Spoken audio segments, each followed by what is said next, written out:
Hi everybody, I'm Adriana Ellis, and I'm excited to share with you what I learned about Friedreich's ataxia. So to start off, this disorder is typically diagnosed before the age of 15.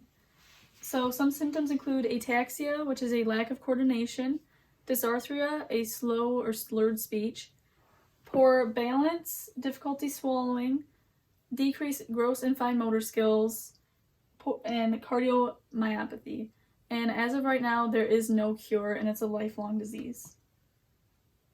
So let's start off with a video to show what it's like for someone living with Friedreich's ataxia.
Alright, so I chose this video because it showed a little bit about how Friedreich's ataxia really impacted his life and his activities of daily living.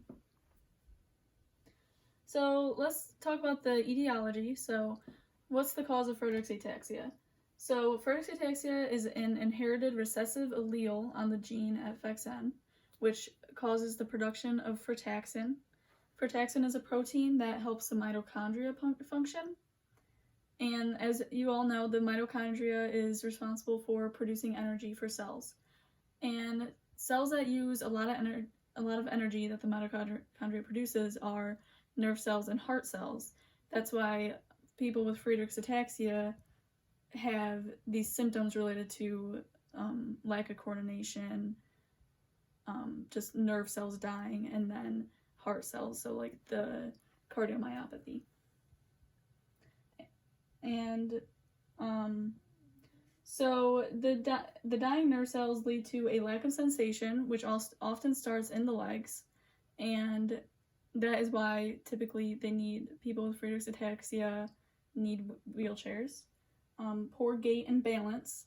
And an idea that I thought of to show kind of like how poor gait and balance would affect your life is if you just get like a high heel or like a shoe and you put it on just one of your feet and you try to walk, and then you notice how difficult it is and how it could really impact your life. So that kind of shows a little bit of how, and if you like run, it's obviously like really like impacts like how you walk and like your balance and stuff. So, and it also leads to hearing and vision loss, dysarthria, so the slowed or slurred speech, and difficulty swallowing. And then, so the heart cells dying can lead to heart palpitations, arrhythmias, and then the cardiomyopathy, and then some more diseases that are typically associated with Friedreich's ataxia are diabetes, scoliosis, and then foot deformities. So Friedreich's ataxia is pretty rare. It occurs in 1 in 50,000 people worldwide. That's 0.002% of the population. And it's typically diagnosed before the age of 15, as I said.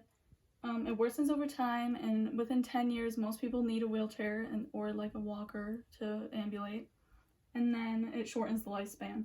Some people are known to live for up to 70 years, but it does typically shorten the lifespan. And then some related disorders are ataxia with vitamin E deficiency.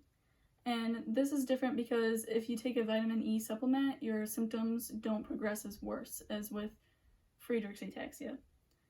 And then there's also spinocerebral ataxia with axonal neuropathy. And these are due to mutations in the TDP1 gene.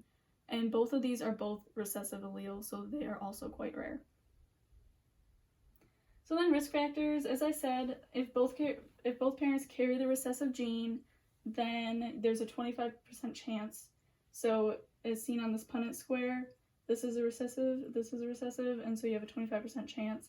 If one parent has both recessive alleles, then there's a 50% chance of getting the disease.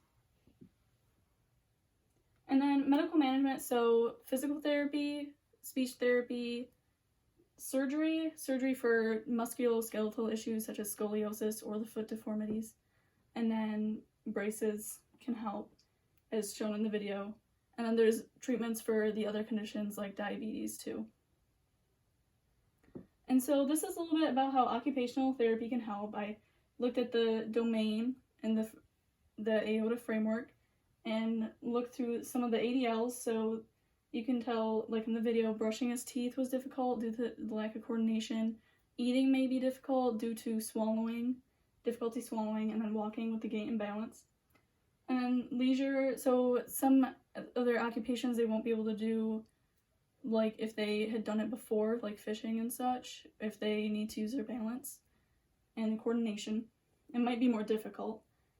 And then play, so most people are diagnosed when they are children, so this will impact the way that they play with others.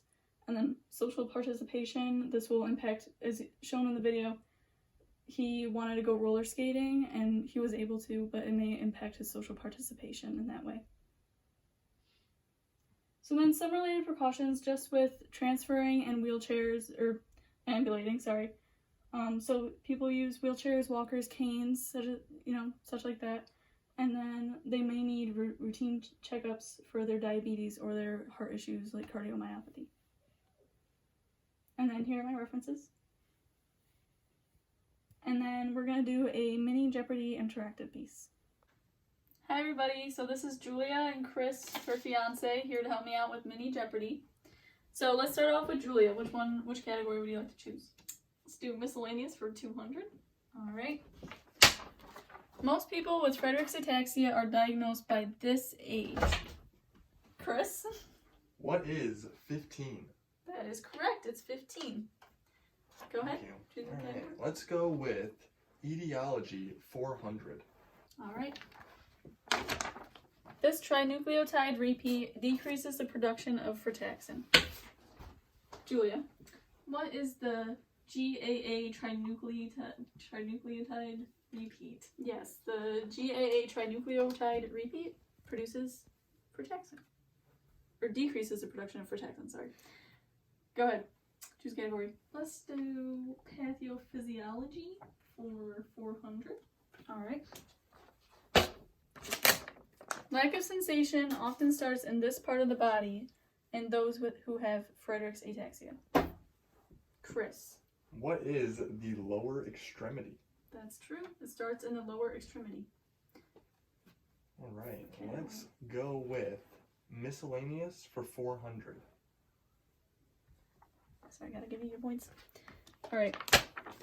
This profession can help those with Friedreich's ataxia by helping them with balance and coordination. Julia, what is occupational therapy? That's true. You get 400 points. Go ahead. Next category, etiology for 200. This protein is coded by the FXN gene. Chris? What is frataxin? That's right. Go ahead. Let's finish it off here with pathophysiology at 200. This heart condition is common for people who have Friedreich's ataxia. Julia, what is cardiomyopathy? Yep, that's true. Alright, so the final score is 1,800. Final question. This is a percentage of people that have Friedreich's ataxia worldwide. Go ahead. 0.002%. That's true.